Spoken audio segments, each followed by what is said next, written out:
இந்த அதிகாரம் பெற்றவன். வரி வசூலிப்பவர்களின் தலைவன் என்பதால் தன் சொந்த மக்களிடமிருந்தே வரி வசூலித்து ரோம பேரரசருக்கு பணியாற்றினான்.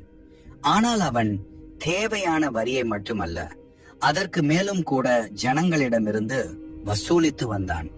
அந்த அதிகப்படியான பணத்தை தன் வசம் வைத்துக் கொண்டான். மற்றவர்களின் வேதனையிலிருந்தே அவன் செல்வம் வந்தது.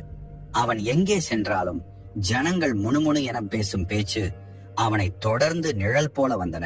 இன்று காலையில் நகரத்தின் தெருக்கள் வழக்கத்தை விட சத்தமாகவும் பரபரப்பாகவும் இருந்தது. எல்லா ஜனங்கள் நடுவிலும் ஒரு உற்சாகம் காணப்பட்டது. என்று ஒரு சிறுவன் கூட்டத்தை கடந்து ஓடிக்கொண்டே கத்தினான். நாசரேத்தை சேர்ந்த இயேசு, ஆசிரியர், சுகப்படுத்துகிறவர் வருகிறார் என்று ஒரு பெண் வியப்புடன் மற்றவர்களிடம் சொன்னாள். இந்த செய்தியை கேட்டதும் சகேயுவின் இருதயம் வேகமாக துடித்தது. அவரை பற்றி அவன் ஏற்கனவே கேள்விப்பட்டிருந்தான். குருடர்களின் கண்களை திறந்தவர், நடக்க முடியாதவர்களை நடக்க வைத்தவர், தேவனுடைய அன்பை அறிவித்து பாவிகளுடன் அமர்ந்து உணவு உண்டவர் என்பதை அவன் கேள்விப்பட்டிருந்தான். இது உண்மையா? என்னை போன்றவர்களை நேசிக்கும் ஒருவர் உண்மையிலேயே இருக்கிறாரா என்று அவனுக்கு யோசனை மேல் யோசனை எழுந்தது.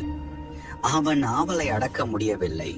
இயேசுவை எப்படியாவது பார்த்துவிட வேண்டும் என்று சொல்லி தன்னிடம் இருந்த சிறந்த ஆடையை அணிந்து நெரிசலும் ஜனங்களின் கூட்ட நெரிசல் நிறைந்த தெருவில் தன் காலை வைத்தான். கூட்டத்தை தள்ளிக்கொண்டு முன்னேறத் தொடங்கினான். ஆனால் சகேயுவுக்கு ஒரு பிரச்சனை இருந்தது. அவன் குள்ளனாயிருந்தான்.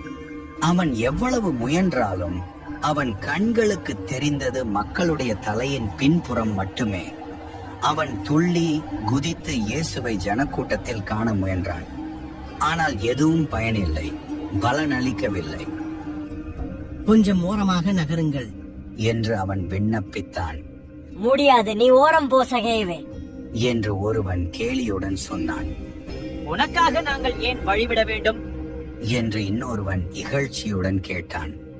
ஆனால் சக்கேயு மனம் தளரவில்லை. என்ன செய்வது என்று யோசித்து அவன் சுற்றி பார்த்தான். அப்போது அந்த சாலையோரத்தில் ஒரு பெரிய வலிமையான காட்டத்தி மரம் இருந்தது. யோசிக்காமல் அவன் முடிந்தவரை விரைவாக ஓடினான். மக்களின் பார்வைகளையும் கேலி சிரிப்புகளையும் பொருட்படுத்தாமல் இயேசு போகும் வழியில் முன்னாக அவரை பார்க்கும்படி ஓடி